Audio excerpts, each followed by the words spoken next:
Well, it's the middle of the week right now, as we're coming up on week 7 of the LCS, with coverage brought to you by Alienware. I'm joined right now by Contractz, because I've been trying to get a hold of you during the LCS weekends, but it's always tough to figure out which days you're going to be playing and which days you're not. But first off, congratulations on the past couple of run-ins with the LCS games. I'm excited for you. I know that this has been something you fought for a while. So maybe you can talk a little bit about what's been going on behind the scenes as you've been battling to make it back to stage.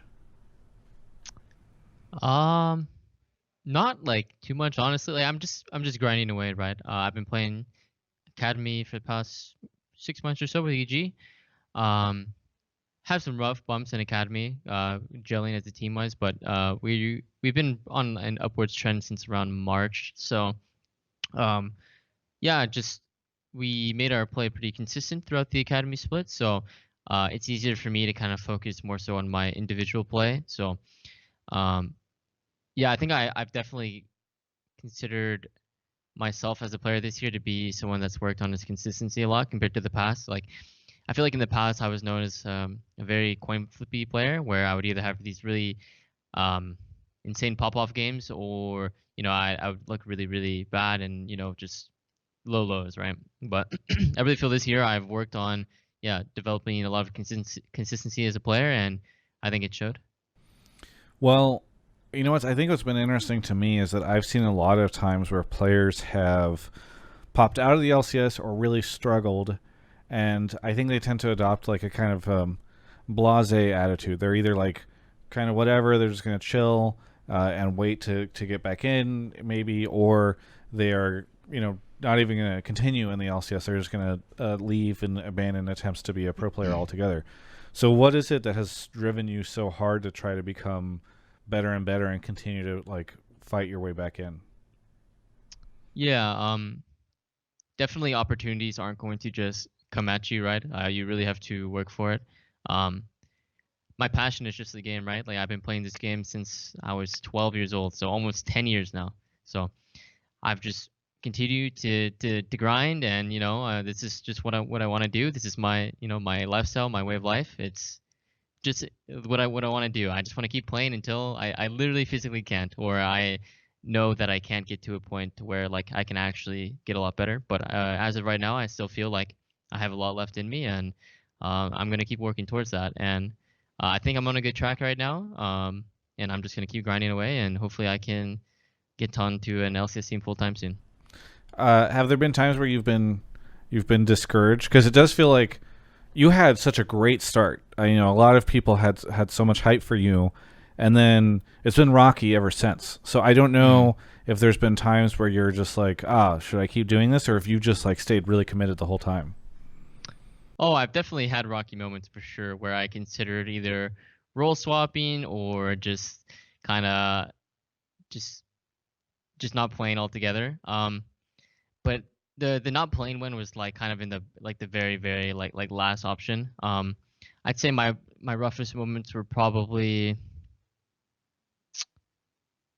spring of 2020 when I had that one interview with you when I came back into LCS on Her Thieves. I think a couple months before that, I definitely was at one of the lowest points in my career, play wise. And um, so 2018 DGS is when we had two back-to-back 10th place finishes. I wasn't really considering retiring or anything, but that's also a low point where I kind of just gave up a lot of my motivation. Um, just because it's so hard to be in an environment like that and um, just continue to try to improve. Like the team morale, it's really hard to function. No player can really be in that scenario and like really um, succeed. I believe, especially since I was so young. That was my year coming out of C9, so I was still very young and have I didn't really mature as a player yet, or even as a person, right? So I definitely was not put in a very good spot to succeed, and it was definitely hard to kind of crawl out of that. Um, and then honestly, there is a third one too. So after my 100 Thieves summer split, I thought I performed really well. Like I was a top half jungler, in my opinion. Um, but some things happened in the off season. I wasn't really able to find a spot, so that really kind of I was very just disappointed that I wasn't able to get on an LCS spot, especially after my performance in coming into, I think, the middle of the split and even into the playoffs, right? Um, yeah, so that was a big disappointment for me, and I think that's also kind of why we started kind of not so great in academy this year.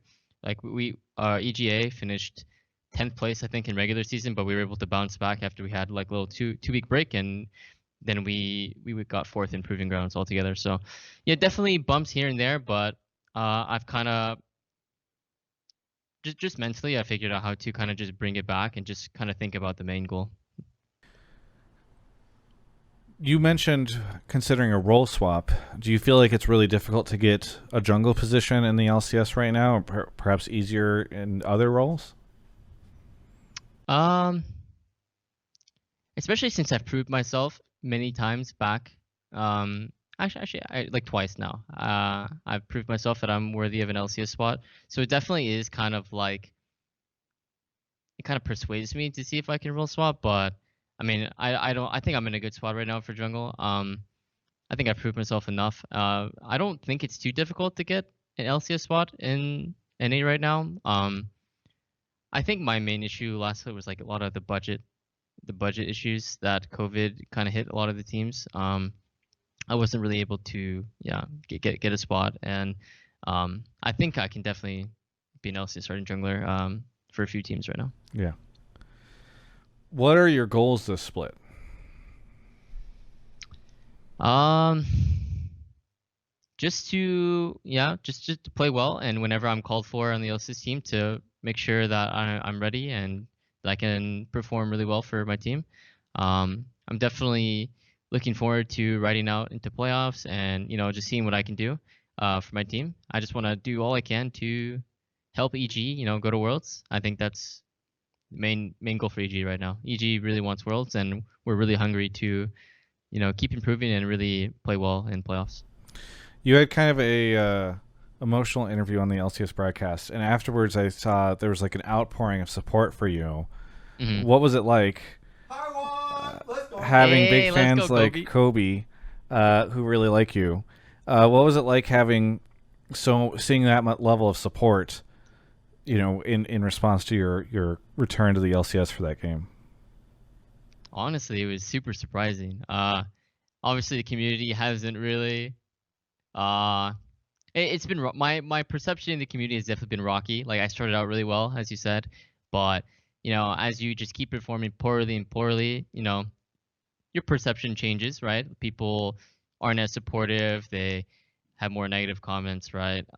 So I think my performances in the past year or year and a half or so have kind of changed my perception a little bit as well. So I wasn't too surprised, but I was just very, very happy and very thankful that I have a lot of fans that still support me. A lot of players from other teams and staff also reach out to me in support. So I mean, it really means a lot, right? Like it definitely motivates me even more to know that you have all the support around you, and that kind of is like the cherry on top to um really tell me that this is what I want to do, like just because of all the support around me. Yeah. Well, Contractz, thank you so much for grabbing this interview with me. I know midweek you probably had to stick around at the office for a little bit longer, but I've been chasing you and it's been difficult to catch you. So, is there anything that you want to say to any of the fans out there? Yeah, I'm just really thankful for you guys' support. Hopefully I can have some more good performances whenever I'm called for EG. And yeah, thanks to Travis for this interview. Yeah, thanks, Contractz. And we'll catch you next time. For everyone else, you can catch the rest of my content following the LCS right here on my YouTube channel. Wow, thanks so much for watching that video. It is getting hot here in California as we hit the summer, but not as hot as the deals that you can get over at alienware.com/Travis. The link in the description. You'll head over there, navigate through my site to get to the Dell site. You'll see the Dell deals section where they have a ton of great Alienware products on sale for Black Friday in July. That's right. Black Friday, I know it's normally a thing around the holidays, but guess what? It's happening right now in July. And by the way, shout out to everyone whose name is scrolling around the bottom of the screen. This is a cool new thing that we're testing out to celebrate some of the recent subscribers to the channel. So please subscribe to the channel so you can also get your name there. It's really helpful. Thank you so much.